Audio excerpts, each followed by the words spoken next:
लोक Maharashtra news. सावळत बाऱ्यात short सर्किटनं 4 acre शेती भस्मसात. महावितरणच्या हलगर्जीपणामुळे शेतकऱ्यांचे लाखोंचे नुकसान. लोंबकळत्या तारांकडे दुर्लक्ष. गहू, मका व ठिबक सिंचन जळून खाक. तात्काळ पंचनामा व नुकसान भरपाईची मागणी दिलीप मोरे यांनी केली आहे. छत्रपती संभाजीनगर प्रतिनिधी गोकुळ सिंग राजपूत.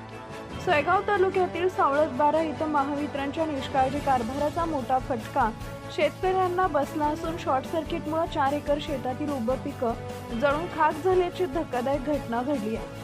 या आगीत गहू, मका तसेच ठिबक सिंचन व्यवस्था पूर्णपणे नष्ट झाली असून संबंधित शेतकऱ्यांचं सुमारे 3 ते 4 लाख रुपयांचं नुकसान झालंय. सावळतबारा येथील शेतकरी दिनकर आबालाल मोरे व सुभाष आबालाल मोरे यांचे गट नंबर 108 मधील शेत देवारी सावळतबारा रस्त्यालगत आहे. दिनांक 21 मार्च 2026 रोजी दुपारी सुमारे 1 वाजेच्या सुमारास महावितरण कंपनीच्या विद्युत पोलवरील लोंबकळत असलेल्या तारेमुळे शॉर्ट सर्किट होऊन ठिणग्या पडल्या. या ठिणग्यांमुळे गव्हाच्या पिकाला आग लागली आणि काही क्षणातच आग संपूर्ण शेतात पसरली. आगीनं विक्राळ रूप धारण करत गहू व मका पिकांसह सुमारे 25 ते 30 ठिबक पाईप जळून खाक झाले. शेतकऱ्यांनी व स्थानिक नागरिकांनी अथक प्रयत्न करून आग आटोक्यात आणली, मात्र तोपर्यंत मोठं नुकसान झालं होतं. विशेष म्हणजे संबंधित शेतकऱ्यांनी यापूर्वीही महावितरण कंपनीला लोंबकळणाऱ्या विद्युत तारांबाबत वारंवार सूचना दिल्या होत्या, मात्र कंपनीनं याकडे पूर्णपणे दुर्लक्ष केल्यानंच ही दुर्घटना घडल्याचा आरोप शेतकऱ्यांनी केला आहे.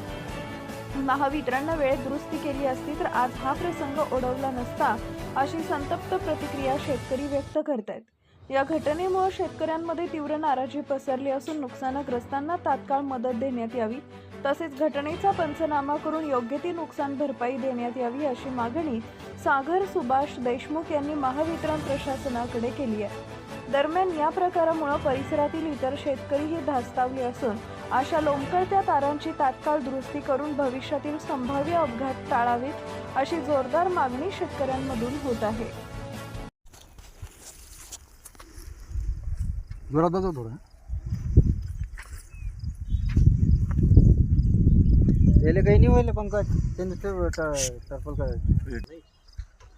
तुम्ही आज थांबा तिकडून थोडं पाठी या इकडून समोर हवा ही जी आग लागलेली शेतामध्ये नेमकं काय काय नुकसान झालेलं आहे, कोणकोणते पिकं होते, काय सांगाल या संदर्भामध्ये? नाव काय तुमचं? माझं नाव दिलीप मोरे. माझ्या पूर्ण वडिलांच्या नाव? नावाने ही दिलीप दिनकरराव मोरे.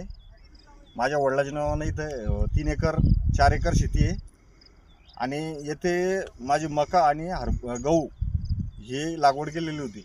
पण मागच्या वेळेसपासून मी EE साहेबांना वारंवार रिक्वेस्ट करूनही इथे तारा खाली लोंबलेल्या असल्याच्या तक्रारी केल्या, पण EE साहेबांनी त्यांच्या अधिकाऱ्यांना सांगितल्याप्रमाणे अधिकाऱ्यांनी आजपर्यंत इथे कुठचेही पाठपुरावा केला नसल्या कारणानं येथे आज तार लोंबत्या तारांना हवेच्या लाटा चालू होत्या, त्यात शॉर्ट सर्किट झाला. त्यामध्ये माझी 2 एकर मका आणि गहू आणि त्यासोबत माझे 2 स्प्रिंकलर शर्ट जे होते ते जळून खाक झाले.